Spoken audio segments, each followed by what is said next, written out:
Hello, and thank you for joining today's webinar. We are ready to begin. Today's webinar is eligible for 1 contact hour.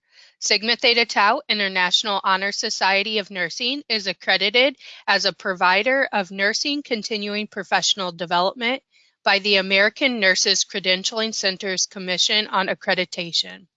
The speakers and planning committee members have disclosed no conflict of interest. To receive contact hours for this CPD session, participants are required to attend the webinar and complete the evaluation form, which will be emailed to all attendees approximately 1 week after the webinar. This webinar is being recorded and will be available via the Sigma repository within a few business days of recording. Following the presentations, we will have time for a question and answer session. You'll see on your GoToWebinar control panel that you can send a message through the questions feature. This is where you can type in any question you'd like to pose to the presenters. Be sure to hit send so that the message makes it to us. The COVID Vaccine Facts for Nurses campaign is proudly sponsored by Johnson & Johnson. The American Nurses Association and its collaborating organizations are solely responsible for the data and related content associated with this campaign. The campaign's commercial sponsor was not involved in development of this content. We would like to thank our speakers for sharing their expertise with us today. Our speakers are Dr. Danielle Perkins, Dr. Kristen Choi, and Dr. Shanina Knighton. Dr. Danielle Perkins is a manager of the Center for Excellence in Nursing Education for Sigma Theta Tau International Honor Society of Nursing, also known as Sigma. In this role, she oversees the administration and ongoing review of nurse faculty leadership, enrichment institutes, and academies, and leads the development of professional role education for international nursing faculty. Dr. Kristen Choi is an assistant professor of nursing and public health at UCLA. She is a health services researcher and studies mental health among children and adolescents. In 2020, Dr. Choi wrote and spoke extensively about COVID-19 and COVID-19 vaccines from the perspective of a nurse scientist. She participated in a COVID-19 vaccine trial in summer 2020 and has administered vaccines to children and adults in Los Angeles. Dr. Shanina Knighton is a KL2 scholar, a clinical nurse scientist, infection preventionist, and faculty at Case Western Reserve University as part-time assistant professor in biomedical engineering.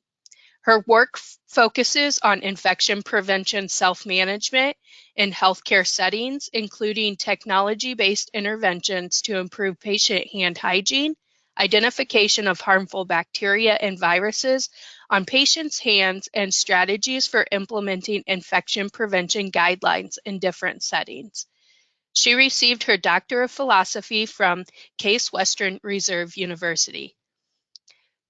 All right, ladies, take it away.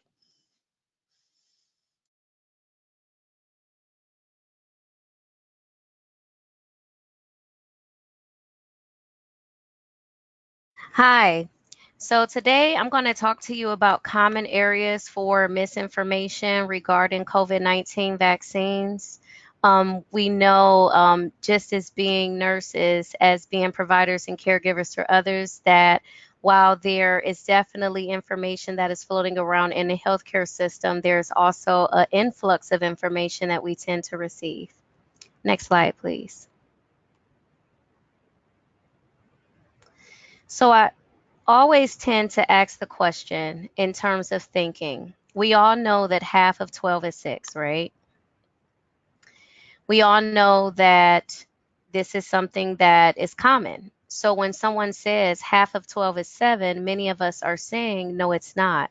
And we'll automatically jump to the conclusion that it isn't.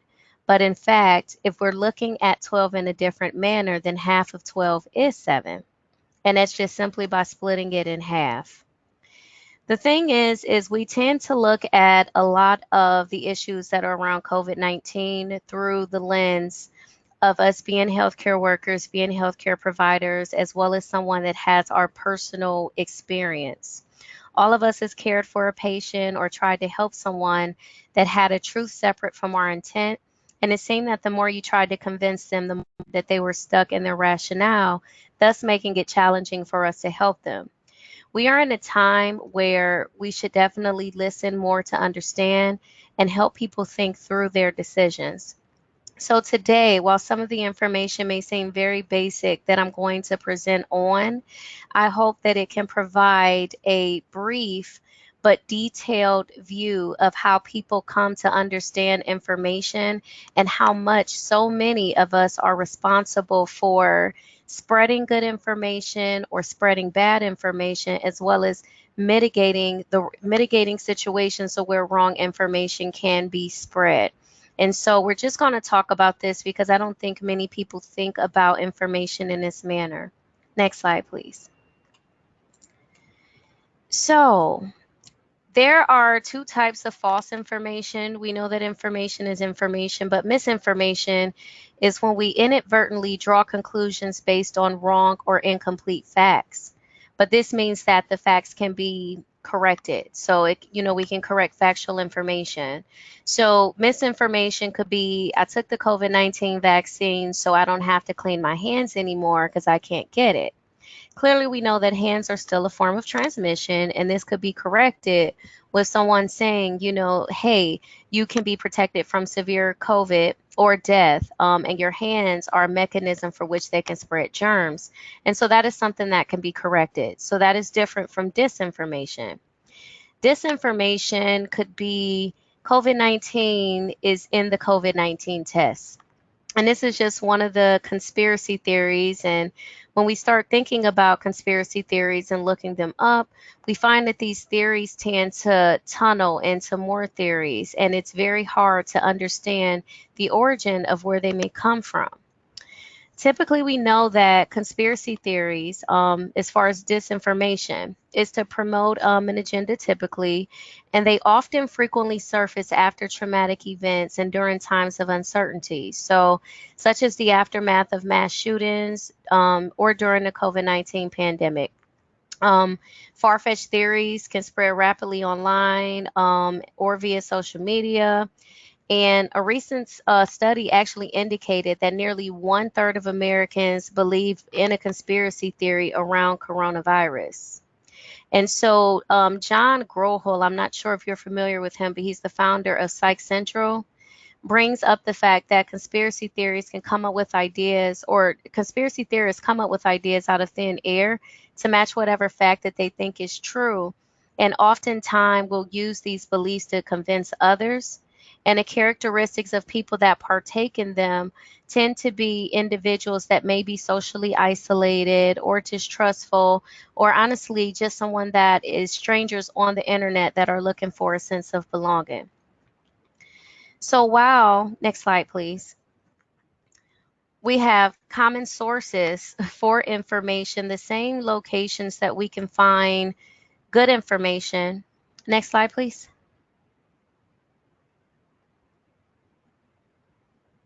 Thank you.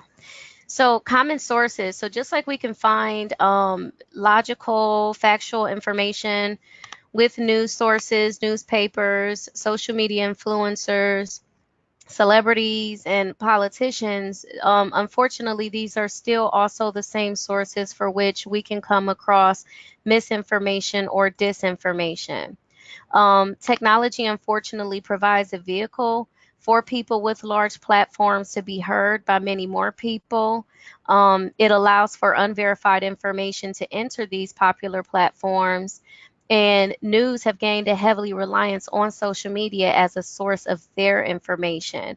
And many may not know, but even just as of 2021, there's over like 33 new apps, social platforms. And so this is something that continues to grow.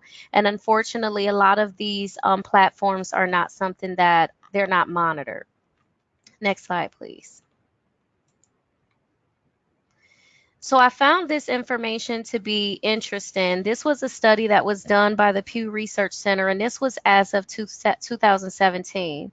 So if you can imagine, then this has grown. But two-thirds of United States of adults in the United States get their news from social media. And when we start breaking that down and thinking about it from the standpoint of demographics, we also note that 74% of non-whites get their news from social media. And then even too, when you're looking at the age, not necessarily, you can see that older adults, they're tending to use social media more as a reliance on news. And when we're looking at someone that is educated versus not educated, you see that college, individuals out of college tend to actually use social media less, and individuals that have some college or less tend to use social media more. And so that grew just within the span of a year from 60% to 69%. And these statistics have drastically changed even from 5 years ago when we were looking at 40 and 50% in terms of their reliance on news, on it as a news source.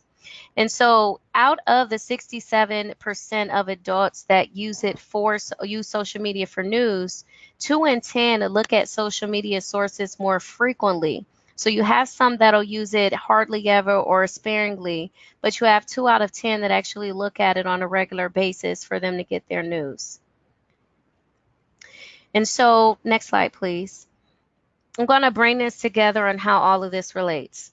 So when we're thinking about Facebook, so 1.5 billion people, WhatsApp, 1 billion people, like you see the numbers, and you can see even Twitter with being 320 million users. We start to think about just even too with the US population being 330 million, and not to say that all of these individuals, of course, they don't come from the US. It's just to think about how the propagation of information happens, that if you're sharing it with one person and then that person is sharing it, even if it's word of mouth, even if it's through text, even if it's through these other mechanisms, how information can travel. Next slide, please. So just as I mentioned, social media is a common source of misinformation. And I found it interesting because Self did an article, as well as you had Penn State that did a study not too long ago that showed that 12 sources are responsible for 65% of vaccine disinformation on social media. And when you think about the remainder of sources that are left, you oftentimes have social media issues such as misinformation that is compounded by influence bots. And so there are actual automated agents that are not attached to a real individual. And many of us have probably seen these profiles where you'll be on Twitter and someone may have 0 followers, but they seem very responsive to your page, or it seems very active, or the responses seem very computerized. Well, these things still tend to get shared and they still tend to count into the numbers. But this is something that many may not necessarily think about when they're reading through the responses. And so someone may see something that has 23,000 likes, or there may be, let's say, 100,000 shares. But of those 100,000 shares, how many of those are actual people versus how many of them are actual bots that are doing the work? And so again, that's not something that I've been able to find, but I find that it is interesting because it's a huge problem. Next slide, please. So this is important because speaking out against vaccines and COVID-19 is profitable. Many people may not know this, but just as there are good ads on social media and good information that is being shared, and someone may say, oh, this person is sharing this information because they really care about me, the information that is being shared, unfortunately, is allowing individuals to become more profitable as they share conspiracies about vaccines or about COVID in general. And so I had brought up, and I'm not going to go over too many sources, but I encourage you to look up how much they profit because it's interesting. But you can see that Truth About Vaccines founders made $10 billion off of COVID-19. They have greater than 1.6 million followers across their social media platforms and 2 million email subscribers. So if you can just think about that in general and who they'll reach and then who they communicate with reach, then how does that work? The next question comes is who benefits from the problem not being resolved? And unfortunately, social media benefits from this problem not being resolved. Social media companies make nearly $1.1 billion off of anti-vaxxer social media presence. And while this is not something that many people may pay attention to when they're saying like, okay, well, there's anti-disinformation groups, there's fact finder groups that are present, it still begs to differ that we may not necessarily have lawmakers that are pressuring the removal of this content from social media. And unfortunately, by the time it's shared, it's had a great influence on others. And so I'm going to pass this over to my colleague at this time to talk more about, to explain sources for COVID-19 vaccine hesitancy among nurses. Awesome. Thank you so much for that overview, Shania. That was great. So good afternoon, everyone. And as we mentioned at the beginning, my name is Kristen. I'm an assistant professor at UCLA, and I'm going to be talking a little bit more about this issue of misinformation and hesitancy as it pertains to nurses. Before I jump into this, I wanted to just give a little bit of context about myself and why I'm here today talking about this topic. I am actually a psych nurse, and most of my research in the past has been on mental health and health services, but like many of us, I got involved with COVID-19 last year because there was just such a need for nurses to step up and be involved in addressing the pandemic and really thinking about the science. So last summer, I had opportunity to be in one of the COVID-19 vaccine trials. I took part in that trial in August and September. And it's a little bit hard to remember what was going on in the fall of last year because so many things have changed. But at that time, there was a lot of doubt and mistrust about the vaccines, all of them. People were talking about them in ways that reflected a lot of fear and a lot of misinformation. And I think a lot of us were uncomfortable with the pace of vaccine development, myself included, because we just hadn't seen vaccines developed at the pace that they were last year. And it was something that was just really new for all of us. So I took part in the trial and got to be one of the early folks to get the vaccine. It was a blinded trial, but I did find out a few months later that I got the active vaccine. And when I got it, I had a pretty strong reaction of side effects. And as I thought about what it would look like when we rolled out these vaccines to the general public, I started to worry that we weren't really prepared to talk with patients about side effects, about what to expect from the vaccines, and just more broadly, how we were going to talk with patients about these vaccines that had new mechanisms, that were developed on a timeline that we weren't used to, and that were developed in the context of a pandemic when there was a lot of information chaos out there. So I participated in this trial and wrote an article that was published last winter about my experience in the trial and just sort of the importance that we as healthcare providers prepared to talk to patients about the COVID-19 vaccines, including side effects and also including how the vaccines work and what to expect. This is a picture of me a few weeks ago getting actually a third dose of my COVID vaccine. That was part of the booster trial. So we'll see hopefully the results of that trial coming out soon. Next slide, please. So after I took part in the trial and the vaccines, of course, were approved for emergency use just a few months later, I got involved pretty quickly in giving vaccines. And of course, the first people to get vaccines were healthcare workers. They were doctors and nurses and other folks who worked in hospitals. And the very initial waves of people who I gave the vaccine to, they were very excited to be getting it. They were just so relieved to have this protection. I think this was especially true in Los Angeles. At that time, we were really the epicenter of the pandemic in the US, and it's hard for me to even describe how grim things felt here last winter. So the first wave of people I saw were very excited to be getting it.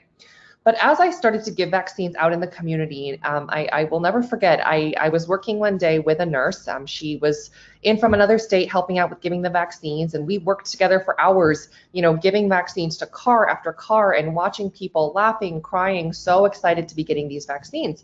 And I turned and looked at this nurse next to me, and I just said, it's just so amazing to be giving these vaccines to people who are so excited. And, did you get the vaccine yet? And she looked at me and she was like, no way, I will never get that vaccine. I am so against vaccines. I would never put that in my body. I don't trust it. I would never get it. And she was there giving vaccines with me, but she herself was not willing to get it. That was a really discouraging conversation for me to have. And as we saw data about rates of vaccination start to come out, it's become clear that nurses are getting vaccines at lower rates than a lot of other providers in healthcare systems, including physicians, nurse practitioners, physician assistants, and others. Nurses are getting the COVID-19 vaccines at a higher rate than the general public, which is great. But we do know that there is a group of nurses out there who themselves might be subject to some of this misinformation about COVID-19 vaccines and may have their own hesitancy when it comes to the vaccine. There are a lot of reasons for this, and I'm going to unpack some of the results of my study and the reasons why that we found so far in California. But I think it's really important for us, to remember why this matters so much for nurses. Most statistics show that nurses are getting the vaccine at a rate of about, 75 to 85%, depending on which region we're looking at. That seems pretty high and that seems pretty good. But that group of nurses that is not getting vaccinated, we know that nurses are highly trusted by patients, and often the conversations that we have with patients can really make a difference for them making decisions about getting the vaccine. We have kind of gotten all of the low-hanging fruit when it comes to giving the vaccine. Everybody who wants it has gotten it. And now the people who are coming to our clinics and coming to our vaccination sites, or maybe even just coming in for routine healthcare, not thinking about the vaccine, they are people that haven't thought about it, or maybe think they don't need it, or maybe don't want it, or maybe still have questions. And so with that group of patients that we still need to make an effort to reach out to and vaccinate, it's very important that nurses are ready to talk about the vaccine, to combat misinformation that's out there, and also that we as a profession are a force for promoting the vaccine and not going to be a force in healthcare for dissuading people from getting the vaccine. So that's a bit of context for how I got into this research and this work. So next slide, please. So the study that it's wrapping up right now. We have some early results that are being reviewed. But the question that we sought to answer was, how are nurses and other healthcare providers making decisions about getting the COVID-19 vaccine? What are some of the reasons healthcare providers are declining the vaccine, and are any of these reasons modifiable? So next slide. So for this study, this particular study was a survey that was conducted in the spring of 2021 with a network of hospitals in Southern California. We surveyed over 1,000 nurses in whole. I think we surveyed about 3,000 healthcare providers, including nurses, physicians, pharmacists, advanced practice providers, and PAs. But we really, of course, got a lot of nurse respondents because nurses are quite a lot of the staff that work in hospitals. So we did a survey to ask people about whether they had gotten the COVID-19 vaccine and what they thought about it. But we also did a series of targeted qualitative interviews with people who responded to this survey. And we reached out specifically to people who indicated that they had not gotten the vaccine to just learn about how they made that decision and how they were thinking about the vaccines. So in our survey, we found rates of vaccination that were similar to what we're seeing nationally. So nurses were receiving the COVID vaccine at a high level relative to the general public, around 80 to 85%, which is really good, but at a level that was lower than other healthcare providers. Physicians, pharmacists, APRNs were getting the vaccine at a rate more than 90%. So we did see a gap between nurses and other healthcare providers. When we looked also at vaccine confidence, so how much did people trust the vaccine and think it would work and protect them, nurses had lower vaccine confidence across the board in relation to these other kinds of providers as well. We did some analysis as well looking at demographic factors. We know that equity has been an issue with vaccine rollout and that there have been big disparities in terms of gender, in terms of age, in terms of race, ethnicity, region, all kinds of things that have gone on when it comes to rollout of this vaccine. So we did also look at race ethnicity differences in our nursing group. And I just wanted to point this out because it will come into play when I talk about the next slide. But we actually found that nurses who were people of color, nurses who were Filipino, Asian, or Hispanic had higher vaccine acceptance than nurses who identified as white in our survey. We found 100% vaccine uptake among nurses who identified as Native American, Alaskan, or Hawaiian. So this was a really interesting, I think, finding, because in our general public, we tended to see lower rates of vaccination among people of color. That was actually not true for nurses in this particular sample. Next slide, please. So when we talked to these different healthcare providers and when we talked to nurses about why they had gotten the vaccine and then also why people declined, these are some of the reasons that they gave us. I'll talk first through the reasons why people wanted to get the vaccine. These are all pretty straightforward, and I'm sure we've heard them before.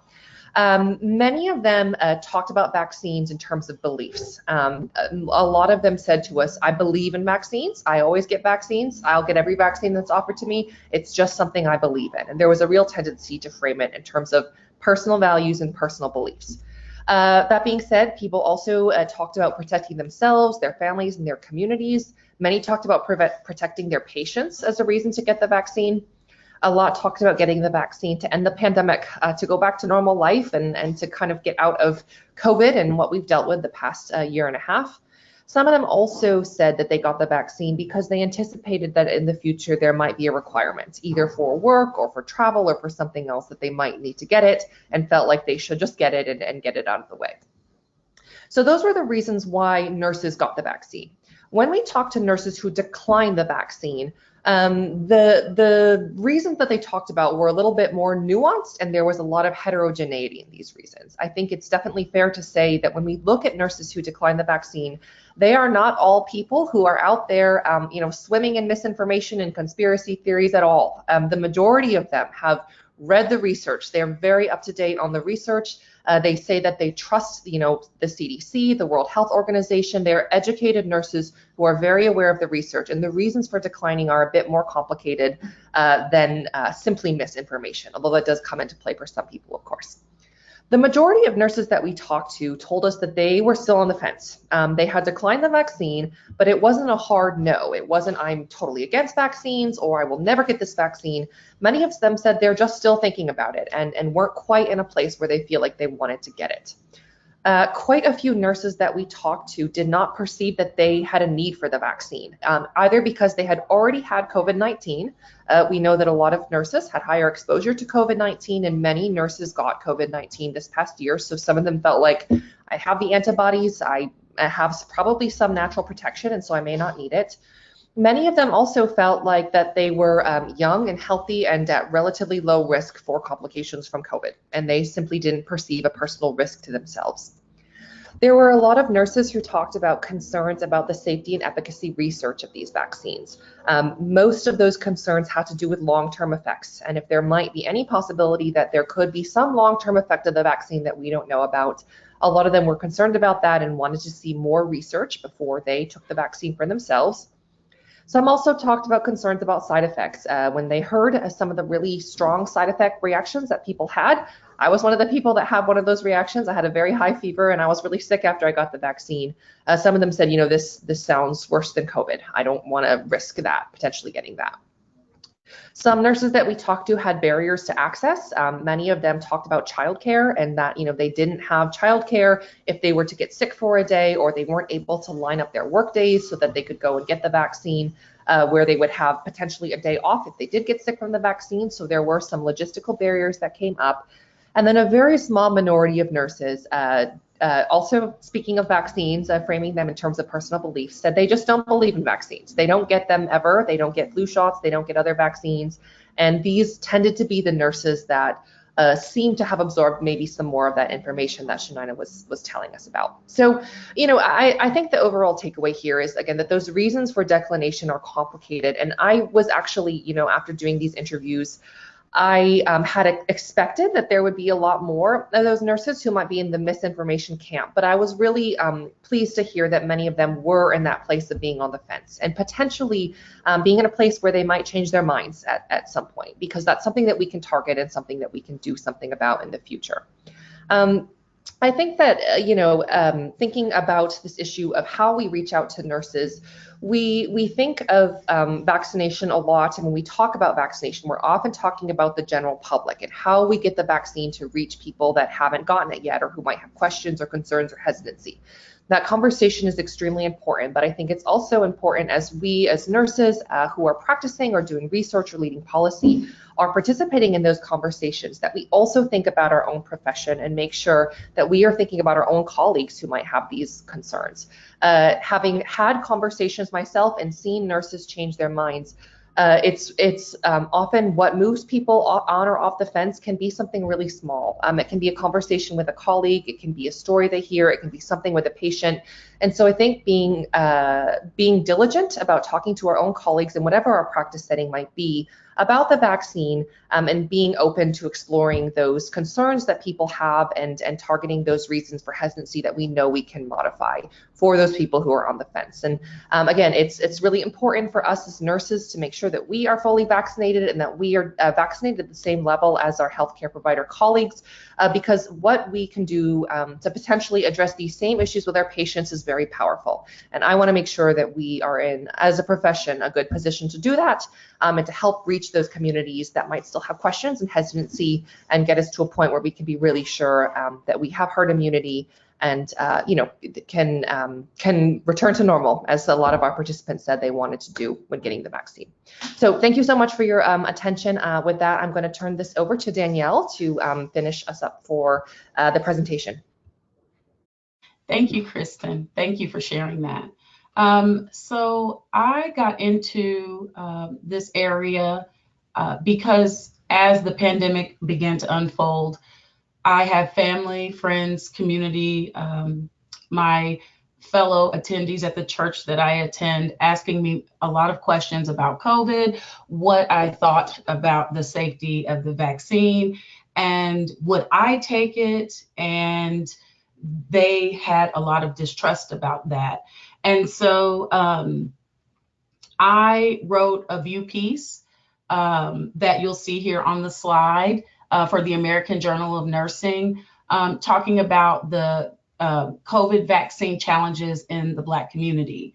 And it's something that I'm very interested in, and especially for African Americans because of the long history of research abuse that has fostered a lot of the distrust in our community. And not only in our community, but in other communities of color as well. So that's how I got into this. And so I want to talk to you a little bit about how we can counter misinformation. And this is actually something I'm still continuing to do with friends in my neighborhood who are recently diagnosed with COVID because they still have not gotten the vaccine. So, there are a number of strategies that we can use as nurses to help the public and to help each other, right? So evidence-based strategies such as the disseminating research information through Facebook and Twitter framework. And so Ryan and Fargandora in 2018 published an article about that framework in the Nurse Researcher Journal. And what they found was that lay research users, so that's just like anyone that's interested in consuming research but doesn't necessarily have the background or know how to conduct research or know those terms, are still eager to engage and understand clinical research. And that, yes, social media platforms are an appropriate way to disseminate research because in their study, they used this framework and were able to touch folks from across like 42 countries fairly effectively using Facebook and Twitter. So it's a good article. It talks about, needing these sorts of frameworks to standardize the way in which we would communicate research findings online. And so that's one of the ways in which we can do this. Medical and scholarly journal dissemination via social media obviously is another way that we can do this. And so the article there that you see on the screen is the view piece that I wrote for the American Journal of Nursing. And so that was an easy way to share my viewpoint on this and provide factual evidence-based information to hopefully try to counter some of the misinformation and empowering nurses that would read the journal or any other professions that read the journal to have sort of a repertoire of knowledge to be able to share with those that they're encountering. Another way that I think is something we need to really think about, and it is being done, I'm seeing a lot on all of the major news channels, is collaborating with our social media influencers and thought leaders, right? So in the Viewpoint piece that I wrote, a beautiful example of this that was fairly controversial. I attended Dillard University, which is a historically Black college in New Orleans for my undergraduate degree. And the current president of Dillard University and the current president of Xavier University, which is also a historically Black college there in New Orleans, wrote a letter to the student and staff of their respective universities, encouraging them to sign up and participate in a vaccine trial, much like Kristen did.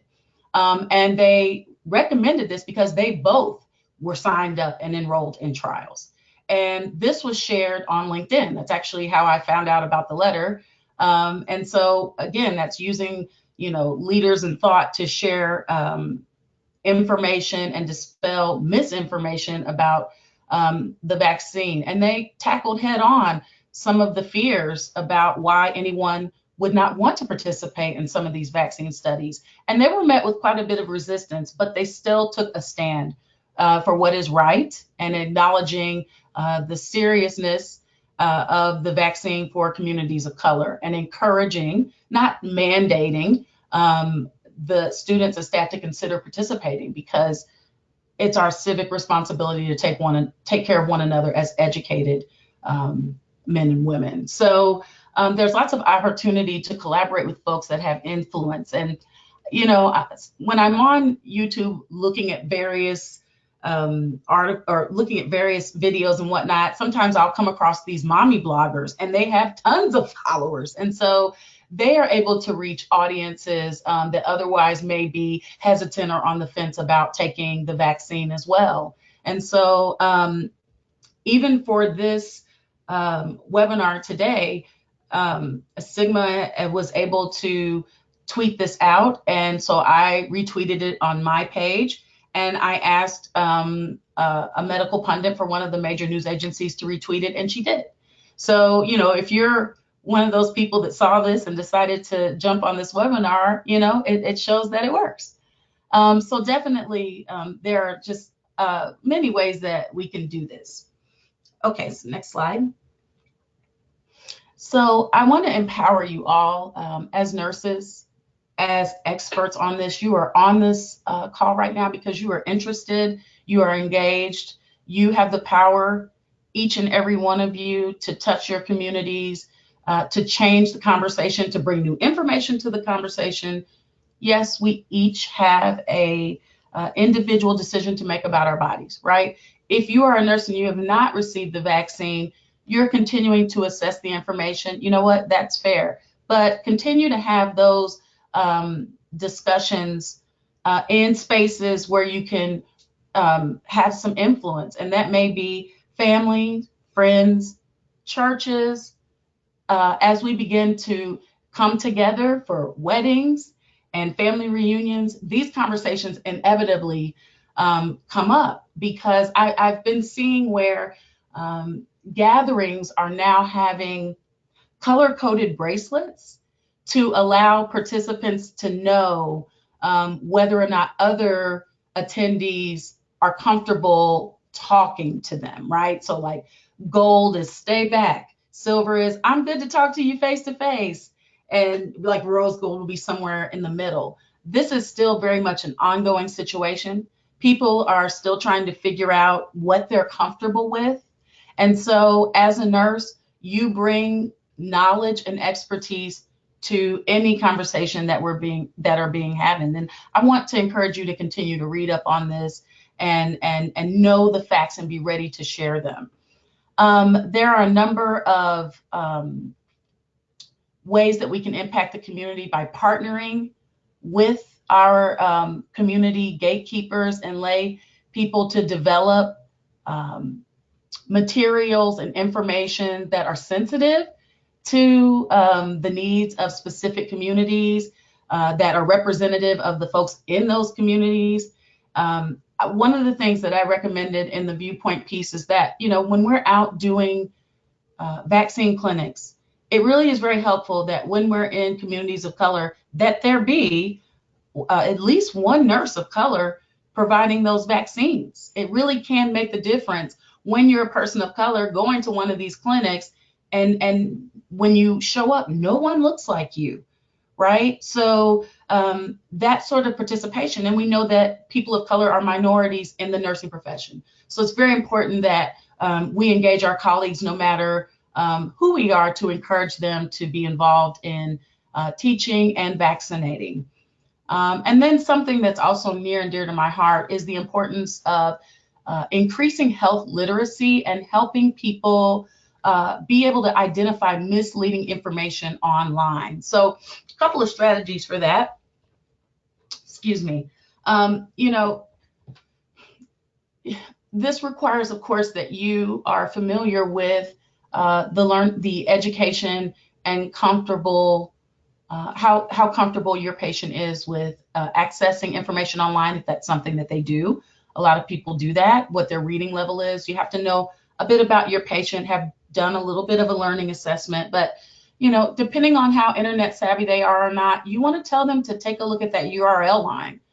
Take a look and see what website, if they've clicked on a link and they get taken somewhere, is it a reputable website? Does that URL look off in some way? So these fake websites will try to mimic, URLs and logos of legitimate news sites when in fact they are actually not. Are other news sites reporting on the story, right? So, if someone, a patient or family member or a friend or another nurse say, hey, I heard from such and such website or publication that, something that's completely outrageous. Well, is everybody reporting on that? Chances are it's likely going to be at least partially true if you've got multiple news agencies reporting on certain findings. If you're reading information online, be wary of sloppy writing, which I'm super critical of that. Punctuation, misspellings. It's obvious that you're not having scholarly authors doing this work. Are there quotes from experts? What are they basing their information on? And there are a number of sites like Snopes.com and factcheck.org where you can use to check some of this misinformation. So you want to encourage that as well. And then those basic things that we know, speak to people using that plain language. Don't use medical jargon. Ask them to teach it back to you, that teach back, right? And at least making sure that even if you're unable to talk them into getting a vaccine or moving toward that way, ask them to talk back to you about what you've talked to them about, right? If they respect you and want to hear what you have to say, at least make sure that they understand what you've told them. And you can point them in the way of more resources that might be helpful. Next slide. So I just have to reach out to all of you, right? You all are from different areas, publishing, potential editors, researchers, and of course, all of you nurses on this call. Please consider contributing to the literature. I've always been a big proponent of any nurse can be a writer. You just have to write. And it's helpful to write with other folks. If you have access to people who are comfortable writing, your voice is very much appreciated. And if you find yourself reading literature that you think, wow, this is really great. I think the public could benefit from this information. Consider writing a lay summary of that sort of information. And I want to encourage editors to call for that sort of manuscript submission or viewpoint or editorial sort of writing, so that we can get more lay content produced by health professionals, specifically nurses, out to the public. They trust us. and they trust our education. And if we are consuming the evidence and the literature, I think it would be a wonderful thing if we could take time to develop lay information for the public. And of course, you researchers out there, we need to continue to look at how we can combat medical information online. There are so many, many, many nurses. And if we stop fighting each other and work together, what an amazing difference we could make in having an impact on diminishing the misinformation surrounding the COVID vaccine. Thank you.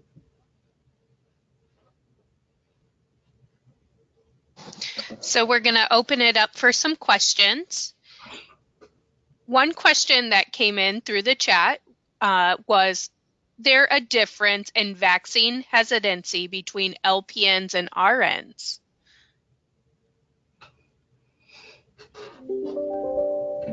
I could take that question. I actually don't know.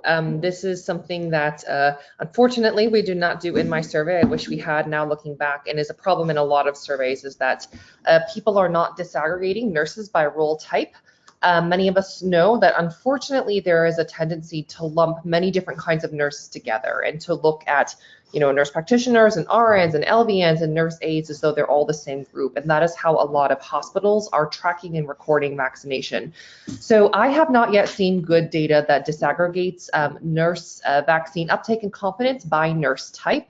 But that's certainly something that I hope we will see in the future here. And again, I think it's really unfortunate that that distinction did not make it into a lot of data capture systems, and that we are lumping many kinds of nurses together, because there are differences between those categories of people, and certainly knowing where there is more or less hesitancy could help us think about where we should be targeting interventions.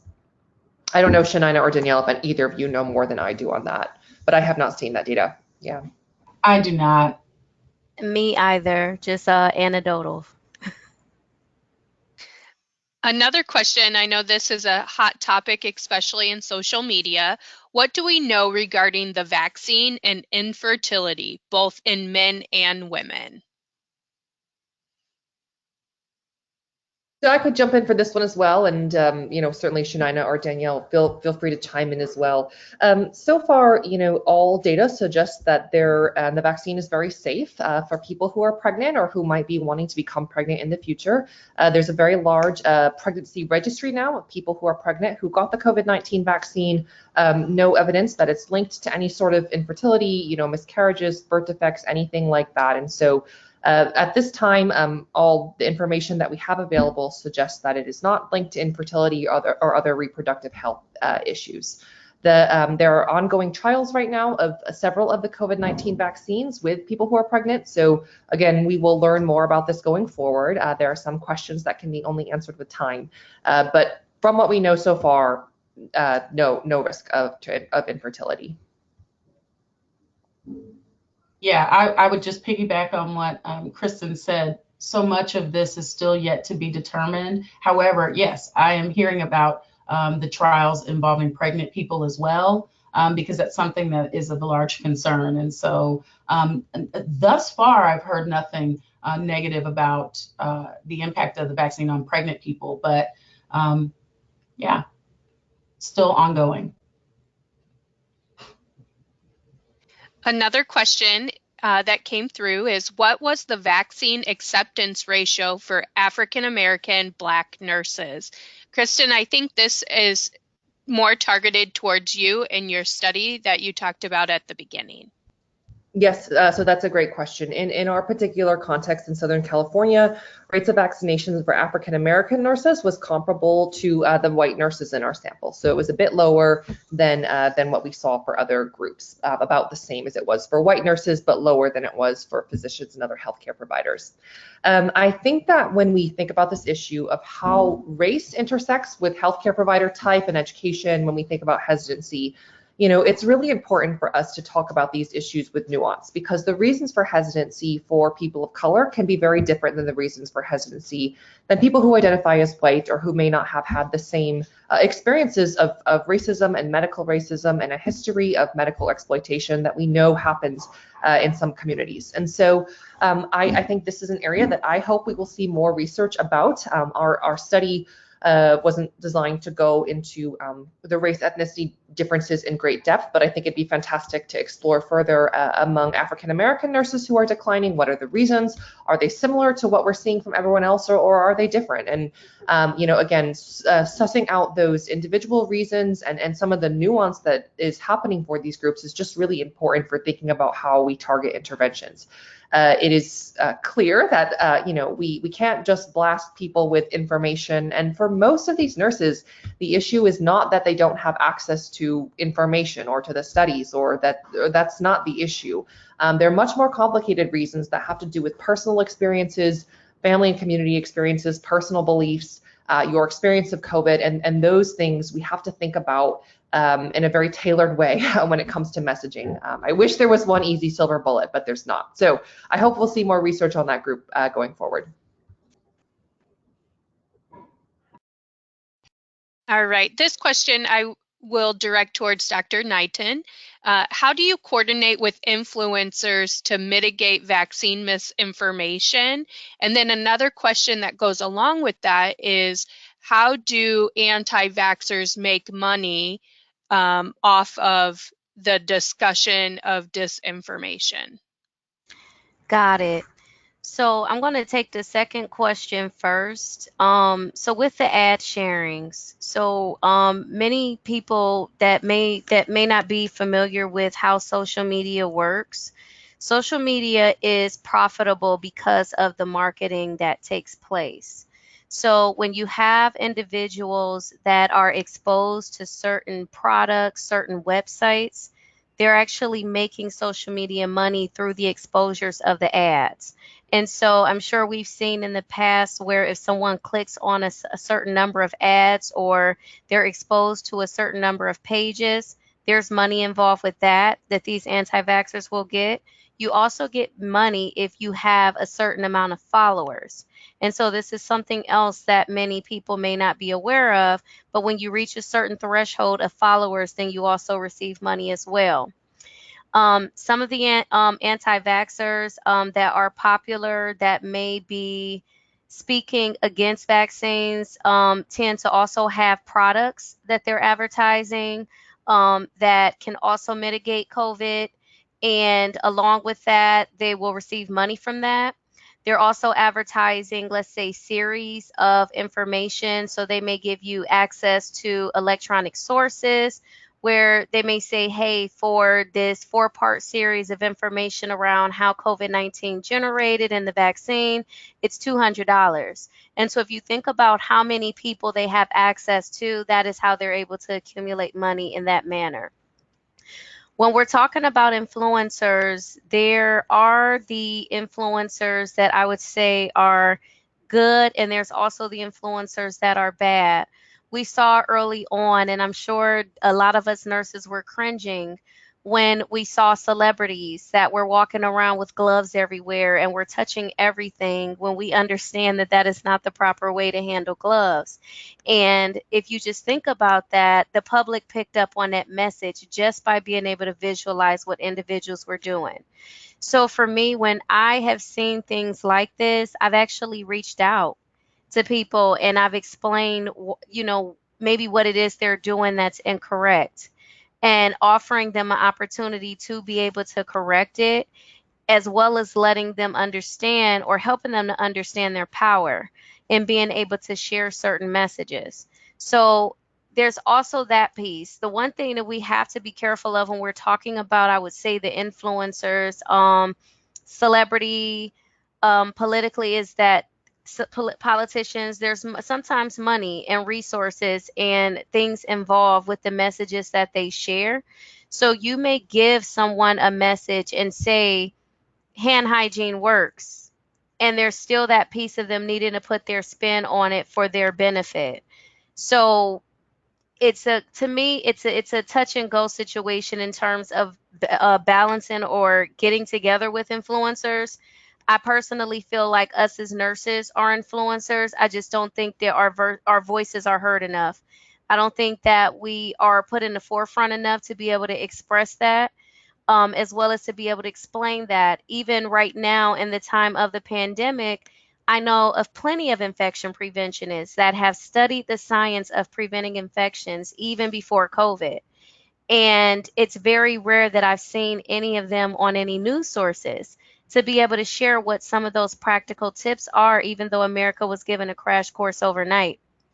So I know I've taken a roundabout answer, but the short answer is teaming up with influencers are great, especially those that are in the medical community that can push that message forward. But the other piece of it is to think more about how can we be influencers. Every single nurse has gone through infection prevention. We all have gowned up, we all have gloved up, we all clean our hands. We know what it is that we need to do to take care of our patients because our patients come in with things beyond just a chronic condition. And so I want us to think more about how are we the influencers and how can we change the message around what's happening in regards to misinformation. And Shania, I wanted to add just an example of what you're talking about here. I think that's great. A couple of weeks ago, I was giving vaccines in LA, and it was when vaccines had first opened up to teens, to kids who were younger. And so we were getting a lot more teens coming in.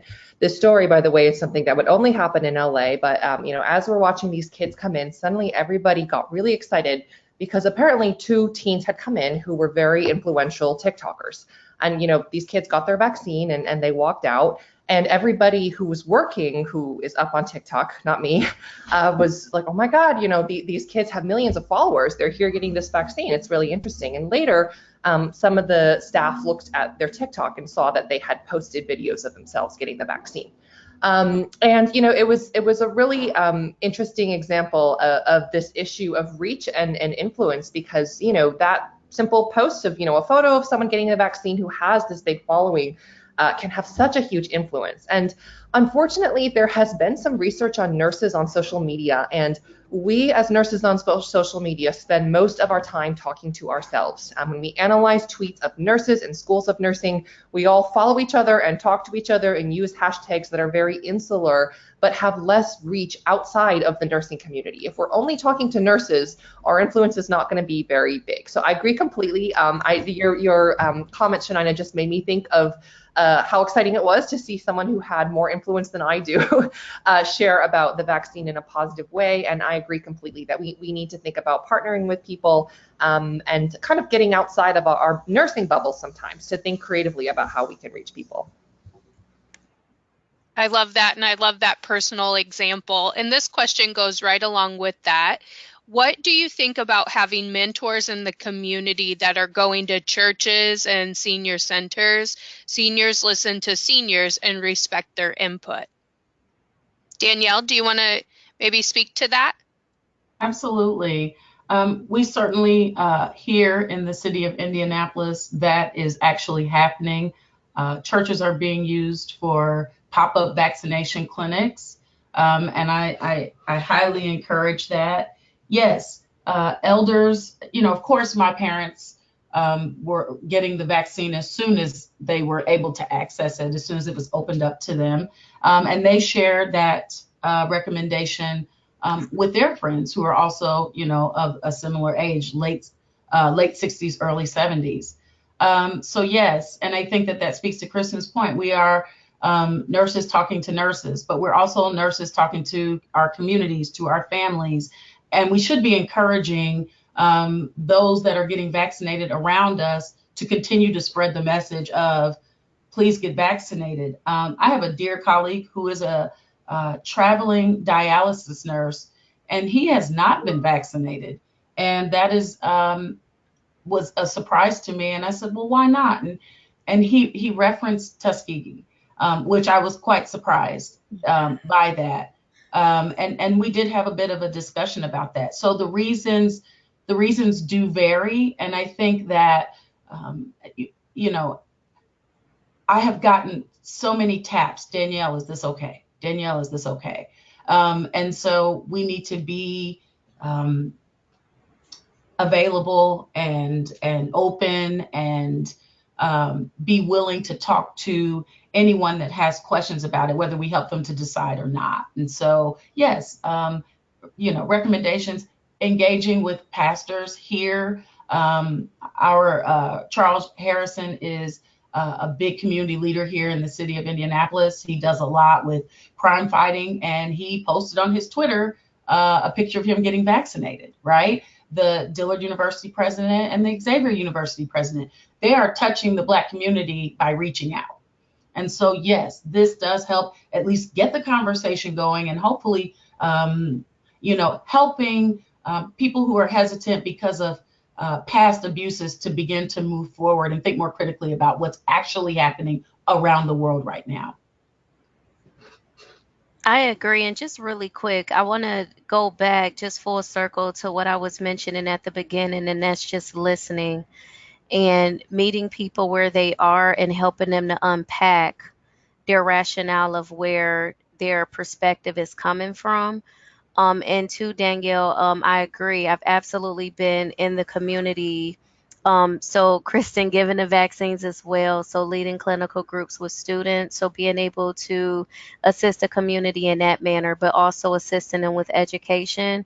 And I can tell you, a lot of people just want to be heard. It's a scary time for them. And typically by the end of the conversation, their fears are let down because they're being listened to and not necessarily being told that they're wrong when they're expressing something that may sound crazy to most. And so I tend to listen. And so when I bring up conspiracies, when I bring up the truth or anything, I listen to it all, and I listen with the open ear. And I encourage, all of our colleagues that that is the best approach to take when we're talking to the nurses that are beside us, the nurses that are in the field. Understand that these are individuals that have taken care of patients, that have had loved ones die that they couldn't be to the bedside of, and that they have a grieving that is happening because we all have gone through a lot within these last past almost getting ready to be a couple of years now. And so we just want to be conscious of that when we're talking to them. Thank you so much for sharing everything with us today. Unfortunately, we were not able to get to all of the questions, but I want to thank our presenters today for all of this great information. Sigma is grateful that you took the time to share with this audience, and we look forward to hearing more from you in the future. We hope you enjoyed this webinar. As a reminder, 1 week from today, you will be emailed a link for an evaluation for you to obtain your continuing professional development certificate. Be sure to check out Sigma's upcoming webinars, podcasts, and resources to support you and your colleagues at sigmanursing.org. Also, previously recorded webinars and podcasts are freely available on the Sigma repository. Thank you so much for joining us today, and have a wonderful day.